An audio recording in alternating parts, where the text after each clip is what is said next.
Hello my dear students, today we are going to discuss Introduction to Algebraic Expressions.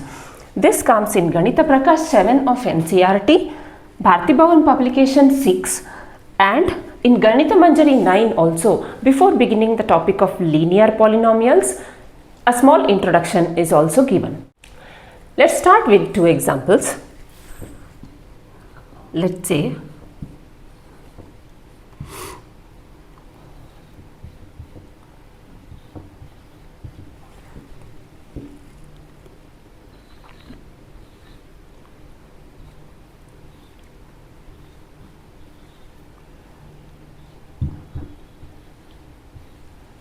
these type of expressions are arithmetic expressions where we have numbers and operators.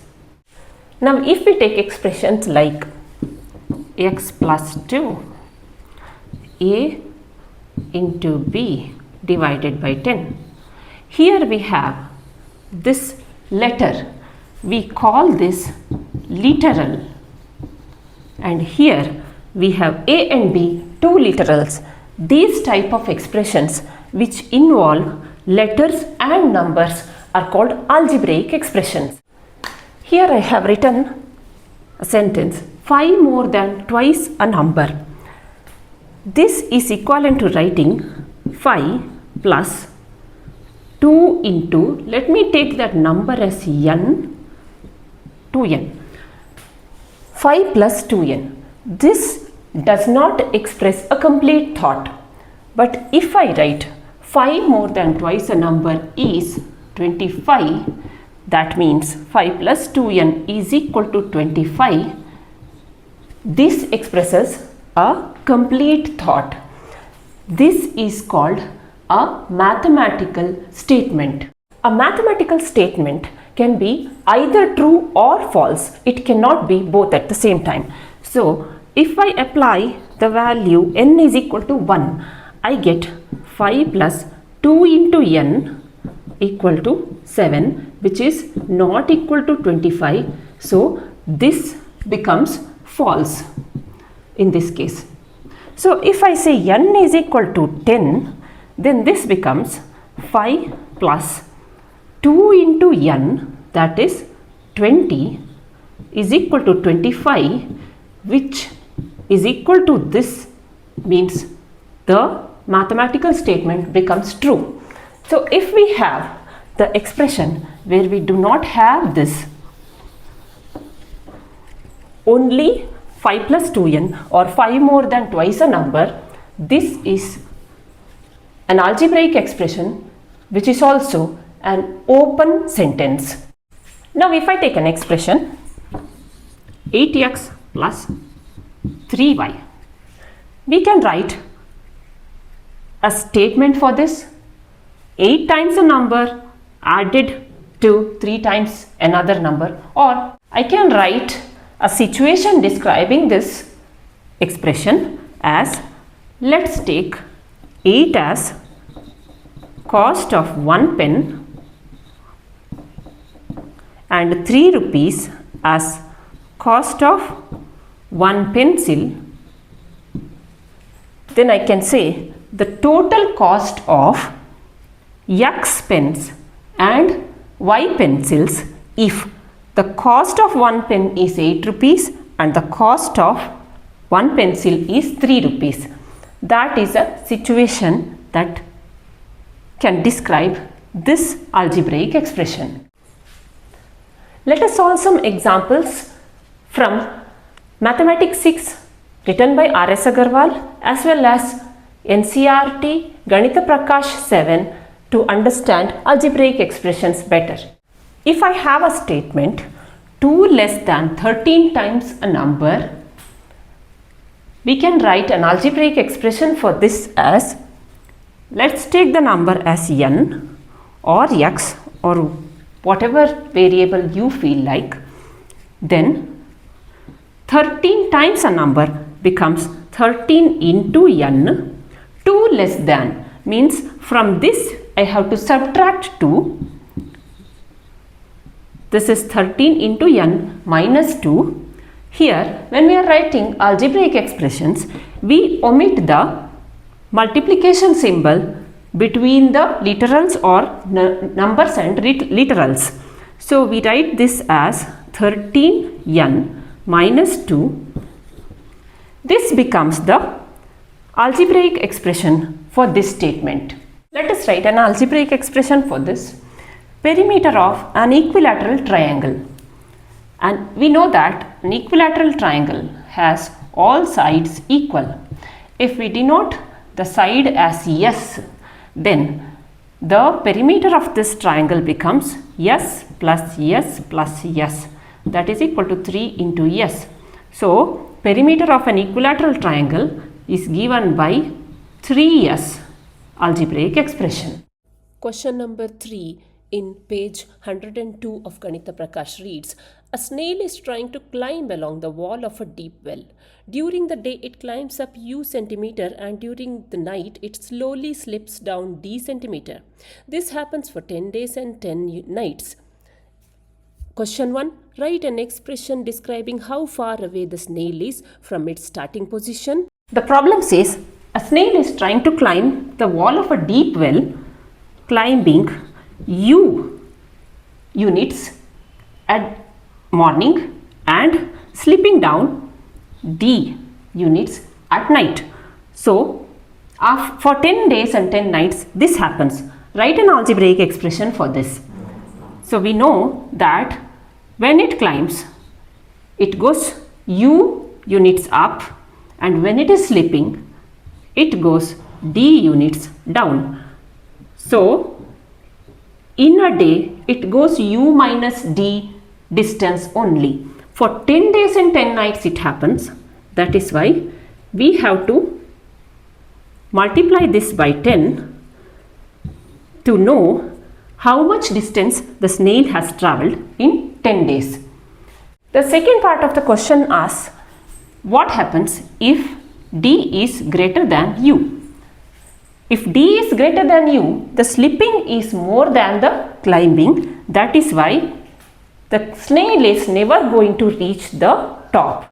Problem 4 in page 84 reads, Venkatalakshmi owns a flour mill. It takes 10 seconds for the roller mill to start running. Once it is running, each kg of grain takes 8 seconds to grind into powder.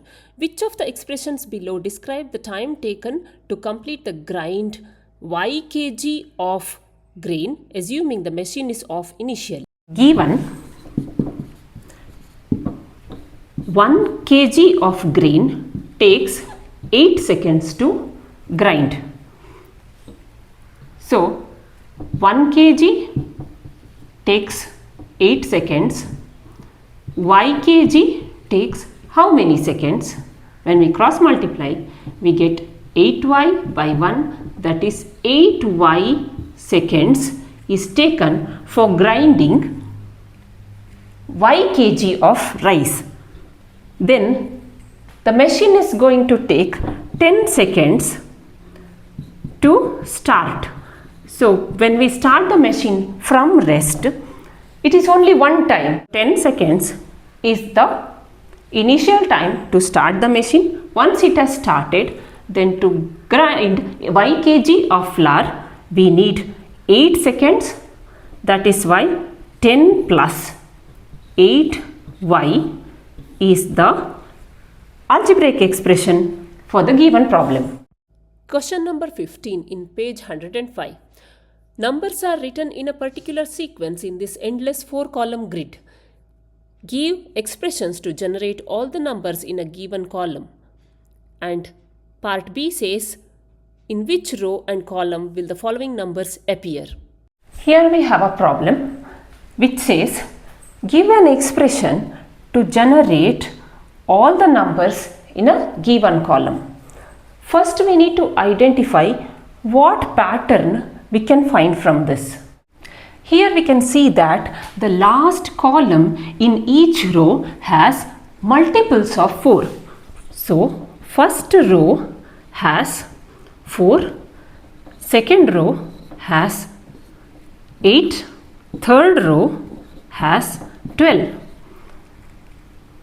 This is 4 into 1, This is 4 into 2. This is 4 into 3.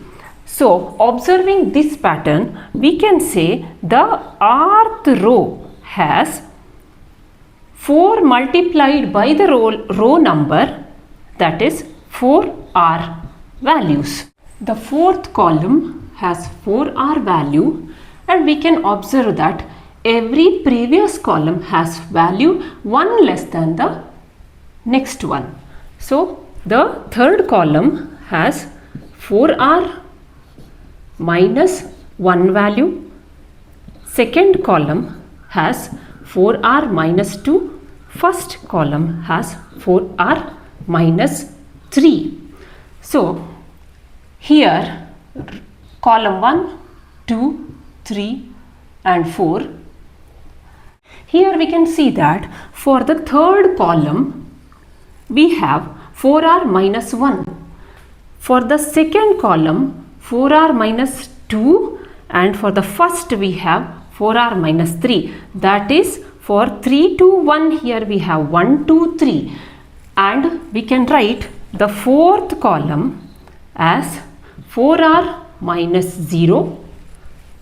That is why we can observe this pattern and say that the column C has 4r minus 4 minus C value. This can be simplified as 4r minus 4 plus C. 4 if I take out, r minus 1 plus C. Since we identified this pattern, now let us see where does this 124 come in the table. Let's see if 124 is divisible by 4. If it is divisible by 4, we are sure that it comes in some row but fourth column. So 124 divided by 4 gives us 31. This is fully divisible by 4. That is why 124 comes in 31st row and fourth column. Let's do the same thing for 147 and 201. 147 divided by 4 is equal to 3 is a 12 and 4 6 is a, and we are left with 3 here. That is why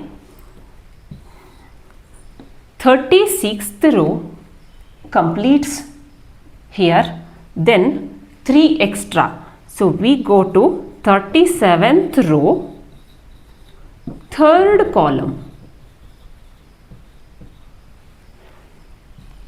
To get this number 147. For 201 again, 201 divided by 4 is equal to 51 by 4. So 50th row completes when we have 200 as the fourth column. So 201 comes in 51st row, first column. Let us solve some of the problems from Mathematics for Class 6 written by R.S. Agarwal, Exercise 8A. The first one, x increased by 12, x plus 12. Second one, y decreased by 7. So we have y which is decreased by 7. So y minus 7 is the expression. The difference of a and b, where a is greater than b. So the difference, we should have positive number. That's what this indicates. So a is greater than b. That is why we have to write a minus b. Next is the product of x and y added to their sum. The product of x and y is given by x into y, that is xy, added to their sum, x plus y. You can write x plus y plus xy also. 1/3 of x multiplied by the sum of a and b. Sum of a and b we know as a plus b, and 1/3 of x, that is 1/3 into x. So we have to write this as 1/3x multiplied by the sum of a plus b. This is the expression. Then the sixth one, 5 times x added to 7 times y. 5 times x, 5x added to 7 times y, 7y. Sum of x and the quotient of y by 5. Sum of, so first thing, sum of what? X and the quotient of y by 5. Y by 5, quotient of y by 5 is given by y by 5 like this. And we have to add it to x. X plus y by 5 gives us the sum of x and quotient of y by 5. X taken away from 4. So 4 is here. X is taken away. So from 4, x is subtracted. 2 less than the quotient of x by y. Quotient of x by y is given by x by y like this. And 2 less than means from this we have to subtract 2. This is 9th one. Then the 10th one, x multiplied by itself, that is x into x, that is x square. Now the 11th one, twice x increased by y. Twice x is given by 2 into x, that is 2x, increased by y. We have to add y to it. Then the 12th one, thrice x added to y squared. Thrice x is 3x added to y squared plus y to the power 2. X minus twice y. X minus 2 times y. 14th one, x cubed less than y cubed. Less than this means y cubed is a greater value. So this is y cube minus x cube. Then the 15th one, the quotient of x by 8 is multiplied by y. Quotient of x by 8 is given by x divided by 8, and that is multiplied by y. X by 8 into y. Here I am picking the first one from the third main, b into b into b 15 times. So b multiplied 15 times gives b to the power 15. Third one, that is 14 into a into a into a into a, b into b into b.